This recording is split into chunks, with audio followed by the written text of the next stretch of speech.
Ahojte, moje meno je Katka a rada by som vám dneska porozprávala niečo o mojej ceste z Organic Lab, alebo teda z Lovely Hair Therapy, ktoré užívam už od novembra minulého roka a som s tým naozaj veľmi spokojná.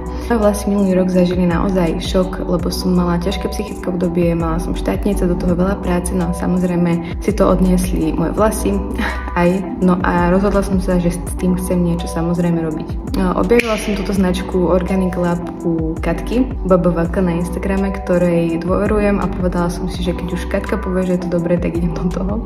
Samozrejme som si pozrela aj, čo to vlastne je, čo to obsahuje. Veľmi ma na tom zaujalo to, že sú to tabletky, ktoré nemusím jesť, nie je to sladké, môžem to iba prehltnúť, zapiť to s vodou, môžem si ich dať hocikedy, ráno, večer, pred jedlom, bez jedla, po jedle, akokoľvek a nebude vám z toho absolútne zle. Takže to je pre mňa naozaj veľkou výhodou. No a ďalším bodom, ktorý sa mi páčil, je, že aj v zložení obsahovali aj iné zložky ako bežné konkurenčné značky z rovnakého segmentu. Objednala som si rovno 3 balenia, čo je podľa mňa nutnosť. Pri takýchto výživových doplnkoch potrebujete to používať aspoň 3 mesiace na to, aby ste videli nejaký výsledok. No a všimla som si prvé výsledky samozrejme na tom, že mi prestali padať vlasy, teda spevnili sa mi, boli lesklejšie, začali mi oveľa rýchlejšie rásť. Ja som veľmi šťastná, pokračujem určite ďalej, kúpila som si ďalšie 3-mesačné balenie a budem si kupovať ďalej a ďalej, lebo naozaj vlasy sú niečo, čo vzbudzuje podľa mňa v každej žene taký pocit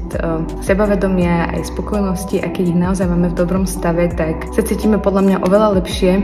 Ja tým, že som vizažistka, tak viem, že ak si spravím akýkoľvek krásny make-up, tak pokiaľ tie vlasy nie sú dobré, nie som s nimi spokojná, tak je mi úplne jedno, ako vyzerám v tej tvári.